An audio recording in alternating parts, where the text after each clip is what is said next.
केला असे प्राणी माझे माझे म्हणून व्यर्थ केला. तर महाराज, हा जो जन्म आहे हा परत नाही. मागोता हाचे जन्म पावसी हे तो न घडेरे सायासी. परत पुढे आता कैसा जन्म ऐसा श्रम वारेसा. सर्व काही फिरू नये ऐसी सोय लागली. पांडुरंग ऐसी पांडुरंग हे नाव म्हणजे तुकोबराय असं म्हणतात की पुढे आता कोणता जन्म मिळणार आहे तुम्हाला. तुम्ही जर आता जागे जर नाही झाले, तुम्हाला जागृती जर नाही आली, बरं ठीक आहे जागे झाले तुम्ही, पण जर परत झोपले ते पण लय अवघड आहे महाराज. तुम्हाला जाग केलं एकदा, टाळी वाजवून परत तुम्ही निद्रिस्त झाले तर परत आहे पुढे आता काहीचा जन्म. पुन्हा हा जन्म नाहीये. हा जो श्रम आहे आपल्याला जो भेटतो, आपल्याला जे वाटतं, हा जो श्रम आहे हा ऐसा श्रम वारेसा. हा श्रम वारून टाकणारा. आपण म्हणतो एखादी व्यक्ती वारली तर ती वारली म्हणजे गेली तर विषय काय होतो, तसंच हा जो श्रम आहे आपल्याला जो होतो हा श्रम वारेल. असा पुन्हा कोणता जन्म मिळणार आहे.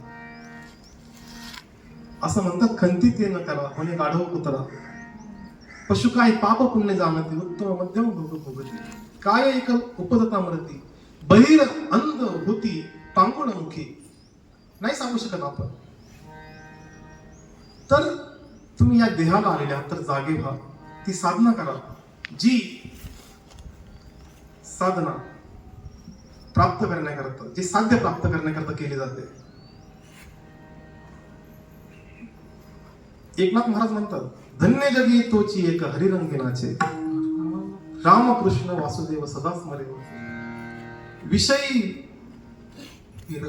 विषयी विरक्त जया नाही अपपर. संतुष्ट सर्वदासे व्यापक निर्धार.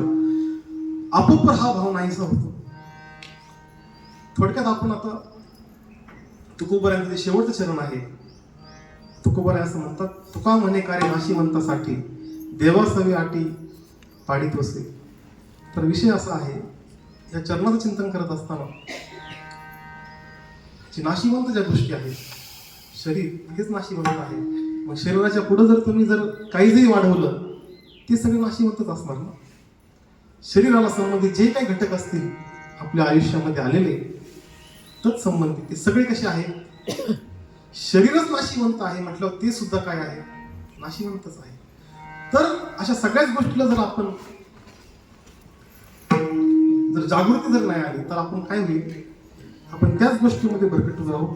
तर तुकोबरायांना जे म्हणायचं आहे तुका म्हणे काय नाशिवंतासाठी देवासवे आटी पाडी तुसी.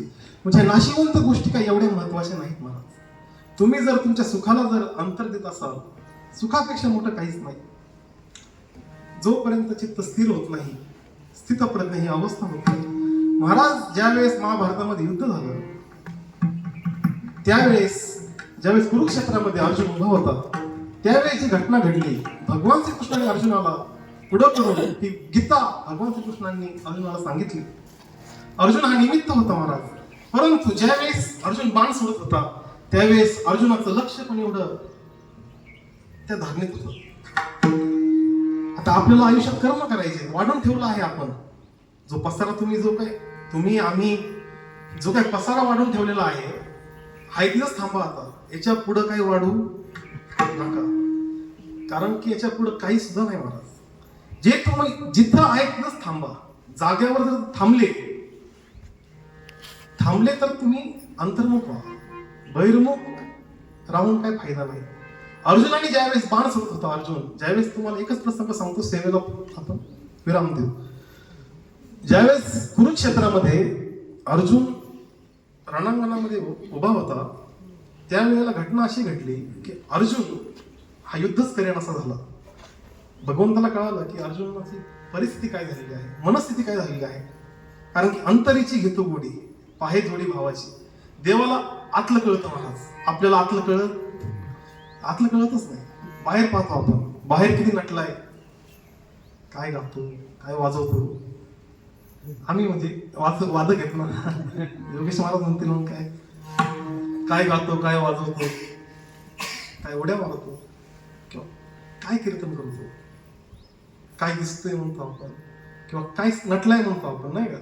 बाहेरून दिसतो, आतलं काही कळतं का? आतलं कळतं कोणाला महाराज? आतलं कळतं देवाला. न सांगता कळो येते अंतर, विश्वी विश्वंभर परिहारची जगत. भगवंतच आहे महाराज, त्याला आतलं कळतं. त्याप्रमाणे अर्जुनाची काय परिस्थिती तयार झालेली आहे भगवंताला कळाली. भगवंताने अर्जुनाला उपदेश केला. उपदेश करत असताना भगवंताने त्याला विश्वरूप दर्शन दाखवलं. आणि महाराज अर्जुन इतका कुशल होता, इतका अर्जुनासारखा आपल्याला जीवन जगायचंय आयुष्यात.